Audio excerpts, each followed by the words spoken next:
Olha, a pergunta que invade aqui a rede social. Queremos que vocês falem sobre o enxugamento, o distanciamento diminuiu, 6 pontos para muita gente é uma fartura de distância. Para outros, nossa, Corinthians olha no retrovisor, já tá vendo uma luzinha verde só se aproximando. Joga 4 em casa, hein? Então. Corinthians joga 4 partidas em casa. Não, ok. Mas todo mundo joga 4 em casa. A pergunta é... A primeira que perdeu foi em casa, o Corinthians. Mas todo mundo. Como é que vocês avaliam? Como é que vocês avaliam? Chegou a ter 11 pontos. Mauro, chegou a ter 11 pontos de vantagem à frente do segundo colocado. Chegou a ter 15 em relação ao Palmeiras, que hoje é o mais provável perseguidor. Mas hoje chegou até 11 do segundo. Não importa quem seja o segundo agora. Mas é o Palmeiras, que melhorou, claro. E agora a vantagem é de 6 pontos. Como é que se avalia isso? Começo por você, Mauro Betti. Bom, mais ou menos até o que eu já falei, eu insisto. Quem não conhecesse o campeonato e visse a tabela, o Corinthians ainda tem uma vantagem muito confortável, um campeonato muito equilibrado. O problema é que essa vantagem foi construída num primeiro turno brilhante, que não acontece agora. O Corinthians é o 16º. Tem errado demais defensivamente, taticamente não ter se acertado. O que é mais importante, tecnicamente vem muito mal. Está agora psicologicamente abalado, mas ainda depende só dele mesmo. Claro que também do outro lado tem um Palmeiras que pode não depender dele, porque tem a vantagem considerável, mas tem um confronto direto, porém ainda em Itaquera, ainda na casa do rival e do grande líder até agora, e que ainda acho que vai ser campeão. Mas o que eu tinha certeza, há uma semana o Corinthians seria campeão e era praticamente impossível acontecer outra coisa. Aliás, as palavras do próprio Carille, e qualquer outro provavelmente teria dito aquilo, não vejo mais ninguém. Eu via na época Santos e Grêmio, mas não via o Palmeiras, eu também não via, e se fosse o contrário seria mais ou menos a mesma coisa. É justamente o Palmeiras quem tem jogado melhor ou com potencial matemático foi o tabulisco de chegar mais perto. Mas insisto, o que me parecia impossível há uma semana, agora é muito improvável. Piora pro Corinthians? Claro, piora, mas ainda piora uma situação de liderança 6 pontos à frente e de repente Itaquera, fazendo valer o mando de casa, vence o Palmeiras e praticamente encaminha o hepta. Ainda acho que vai dar hepta, mas já achei muito mais, Vanderlei. Perfeito. O André Ranieri me passa aqui que o Corinthians vai enfrentar a Ponte Preta, só como dado é importante para vocês também, com 6 jogadores pendurados, titulares. 6. Cássio, Balbuena, Gabriel, Rodriguinho, Jadson e Jô. E se o Pablo voltar, também está pendurado. E no banco tem o Camacho, também pendurado. Projetando o clássico isso aí já. Claro. Joga a ponte, mas eles estão pendurados, depois vem o clássico. Essa informação veio a esmo, né, Vanderlei? Assim, você vê como sabe como chama isso? É um clássico, é uma decisão. A prensa. A preocupação. A torcida na minha rua, a Lândia não passa, Vanderlei. A torcida fica preocupada. Mas então, o Mauro já falou, o Bruno vai falar sobre esse enxugamento. Diga, Bruno. É claro que a vantagem ainda é muito grande, é uma boa vantagem. 6 pontos em 8 rodadas é uma boa vantagem. O Corinthians tem que cuidar da vida dele, ele tem que melhorar, evoluir. Não vai jogar o que jogou no primeiro turno, que aliás ele conseguiu resultado, desempenho bom, mas os resultados até acima do desempenho dele. Mereceu terminar como líder, mas aquela invencibilidade, aquela distância enorme, em alguns jogos, claro que ele não foi bem. O Corinthians não jogou bem todos os jogos do primeiro turno. E um outro detalhe, né? O Palmeiras, que é o principal perseguidor do Corinthians, até por ter um confronto direto, ainda não dá para saber se o Palmeiras ele melhorou mesmo ou se foram apenas 3 jogos. O Palmeiras trocou de técnico agora. Isso muitas vezes acontece. Quando você troca de técnico, seus primeiros jogos são bons. Então, não dá para afirmar, não. Agora o Palmeiras melhorou mesmo. Melhorar mesmo é jogar bem por 1 mês, 2 meses, enfim. Por enquanto ele fez 3 bons jogos. Como, sei lá, o Atlético Mineiro chegou a fazer com o Oswaldo os primeiros jogos, o time foi bem, depois caiu de novo. Então ainda em 3 jogos eu não consigo afirmar que nenhum time realmente melhorou. Dá para falar que jogou bem 3 jogos. Se melhorou ou não, ainda tem que esperar mais um pouco. Diga, Nilson.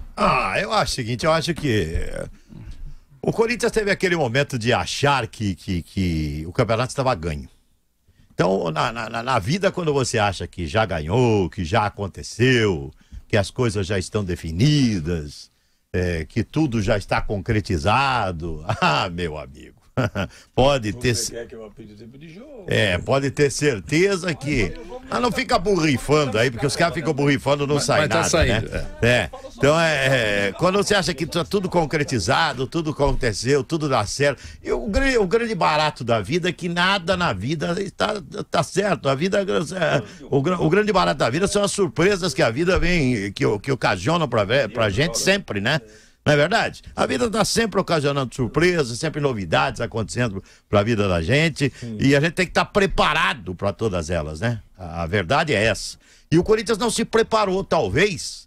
Os jogadores do Corinthians, comissão técnica do Corinthians. Você sabe, Vanderlei Nogueira, que eu senti, assim que terminou o primeiro turno, que os jogadores do Corinthians já botaram meia faixa de campeão. Me lembro, quando nós fomos transmitir uma final lá no Rio de Janeiro, Santo André e Flamengo. Nós estávamos chegando lá no Rio, eu e você, o Israel Gimpe, o saudoso Israel, já estava no Maracanã, e eu e você chegando no Maracanã, tinha mais de 120 mil pessoas no Maracanã, 110 mil pessoas, 100 mil, sei lá, 90 e poucas mil pessoas no Maracanã. A gente tá chegando no Maracanã e tá tudo parado o trânsito, e nós chegamos lá, o pessoal já vendendo no táxi para nós a faixa do Flamengo, campeão da Copa do Brasil. Eu falei, o Santo André vai ganhar o título. Tamanha confiança do Flamengo. Os caras já com faixa de campeão. Campeão da Copa do Brasil. Aí você chegava no Maracanã e nós transmitimos lá fora da cabine. A torcida do Flamengo já vestindo, antes do jogo começar, vestido com a faixa de campeão da Copa do Brasil. Foi lá o Santo André e creu no Flamengo dentro do Maracanã. E quando acabou o primeiro turno, do Campeonato Brasileiro, eu já sentia mais ou menos isso com o Corinthians. Claro que eles não falavam isso, não deixavam transparecer isso, mas no íntimo do Corinthians eu já sentia, ganhamos o campeonato. Então essa coisa do já ganhou fez mal pro Corinthians. Fez muito mal pro Corinthians. No caso do Nilson lembrou bem, no caso do Flamengo. No caso do Corinthians, eu nunca tive essa sensação. Mas ele teve fim de conversa. Eu acho que no íntimo dos caras... Tô dizendo que não deixaram transparecer, entendeu? Foi de fora pra dentro. No íntimo dos caras, sabe? Já ganhamos. É a mesma coisa que o Mauro costuma dizer aqui, que quando falaram Real Madrid, da Zona Oeste de São Paulo, foi de fora para dentro. Eu nunca ouvi lá dentro ninguém Zona Leste mesmo. Ninguém se considerar integrante do Real Madrid. Só para ficar claro isso. O Borja de Benzema. Torcedores, mas o Palmeiras, não foi assim. E do Corinthians eu não tive essa sensação. Zé Manuel, fale sobre isso, sobre esse encurtamento. Vanderlei, eu acho que o que traz se você fosse corintiano, você estaria trêmulo? Não. Vanderlei, eu acho que o que aconteceu com o resultado de ontem, especialmente, e os últimos resultados do Corinthians, e esclareça-se que os resultados assim que levaram o Corinthians a essa situação de uma certa proximidade, de ver o adversário no retrovisor, porque antes não via, foram aqueles 2 jogos no começo do segundo turno contra Vitória e Atlético Goianiense, que foram jogos contra equipes lá da zona do rebaixamento, lá de baixo, e que ele perdeu em casa. Isso foi um baita diferencial. Dali pra frente, se você analisar, foram resultados que você pode considerar resultados normais num campeonato brasileiro equilibrado, não lá em cima, equilibrado lá embaixo, mas nos outros resultados, normal aqui, normal ali. Você não vai achar nenhum absurdo. Esses 2 sim, porque o Corinthians vinha de uma sequência excelente e de repente ele perde para Vitória e Atlético Goianiense em casa. Esses 2 sim. Aí a partir daí o Corinthians está tentando administrar e se recuperar dentro do campeonato. Então, para que alguém chegue a ameaçar, o Corinthians tem que perder para a Ponte Preta, o Palmeiras tem que ganhar do Cruzeiro, o Santos tem que ganhar do São Paulo. E na sequência ainda, o Corinthians vai enfrentar o Palmeiras em casa. E ele tem que perder para o Palmeiras em casa para ser superado ainda. Eu não acho tão fácil para as equipes que vêm atrás aí com 6 pontos. Ainda acho que é uma diferença considerável. Quem olha do lado pessimista e olhando na ótica do corintiano, se ele perder e os outros ganharem, vem para 3 essa diferença, é uma tragédia. Mas e o outro lado? Ele pode ganhar da Ponte e os outros não vencerem os jogos, ou um deles também não, e a situação continua. Eu ainda acho que o Corinthians tem potencial para na próxima rodada já recuperar, aumentar a diferença em 1 ponto, por exemplo, e já será um ótimo negócio, que será uma rodada a menos para o final do campeonato. E a torcida do Palmeiras já está lançando um hashtag aí, hashtag Eduardo Batista, nunca critiquei. Apoiado. A vida é assim. Apoiado. Meu caro Daniel Lian. Quero ouvi-la. A distância ainda é muito confortável para o Corinthians, mas já repeti aqui, o sinal de alerta já foi aceso, mas você imagine só um cenário. Se o Corinthians, por acaso, eventualmente, perde para a Ponte Preta, o Palmeiras ganha do Cruzeiro, o Palmeiras passará a depender das próprias forças para ser campeão. Aí o Corinthians já não depende só dele, porque aí se o Palmeiras for vencendo, o Palmeiras passa a ter a vantagem. Então, é uma situação que já pode mudar o cenário do campeonato inteiro nesse final de semana, no próximo final de semana. Olha a importância dessa próxima rodada. O Corinthians chegou a ter, acho que, se não me engano, 14 pontos em um determinado momento de diferença para o segundo colocado. É uma distância absolutamente invejável e que ninguém imaginaria que pudesse cair.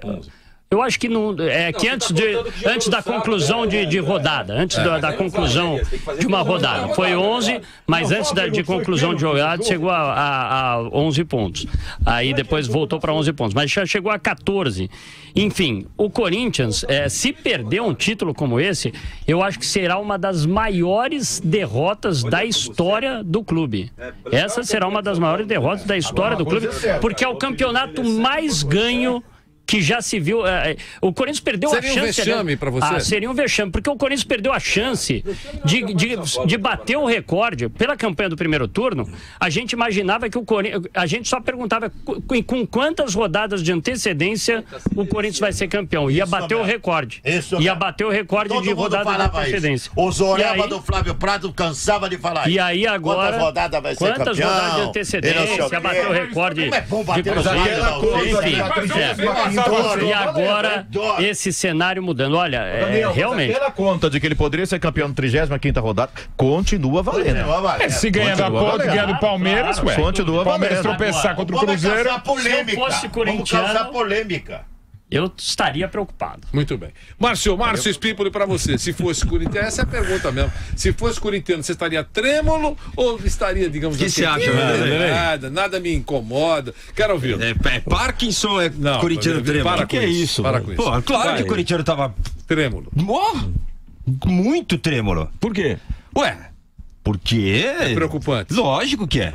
Pra quem tava aí tirando... Brinquei com o Vampeta. Pra quem tava aí tirando sarrinho, brincando e tal... Hoje o Vampeta gravou um vídeo todo serião e tal. Não, porque o Corinthians tem que jogar difícil. Jogar diferente agora que o campeonato tá terminando.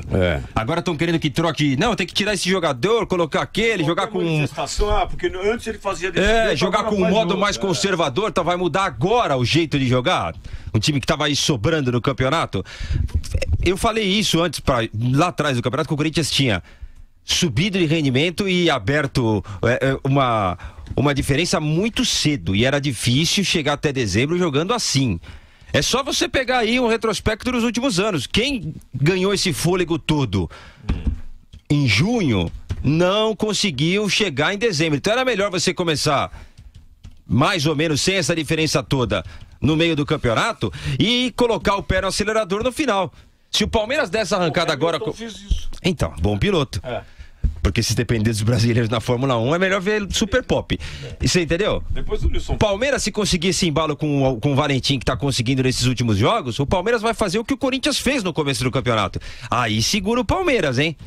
Segura o Palmeiras. Se o Palmeiras fizer isso com o Valentim, se os caras fecharem mesmo com o Valentim, começo de trabalho, o técnico é novo, os caras na conversa, tal, essa coisa que embala. Olho no Palmeiras. Já pensou se ganhar do Corinthians? Vai ser um final de campeonato que ninguém esperava, hein, Vanderlei? Nem o mais pessimista adversário e nem o mais otimista corintiano quando viu os 14 pontos de diferença. Repito, o corintiano tá apreensivo sim. O corintiano não dá nem um bom dia pra gente no elevador hoje. Bom dia. Mas bom dia por quê? Bom dia por quê? O que tem de bom? Sabe, o cara tá grosso. O cara tá mal educado hoje, Vanderlei. Eu queria abraçar os caras hoje, os caras estão mal educados. Por que será? Porque a preocupação é natural. Diga... Mas calma que vai dar, corintiano ainda. Calma que vocês vão ser campeão. Você que calma, é um especialista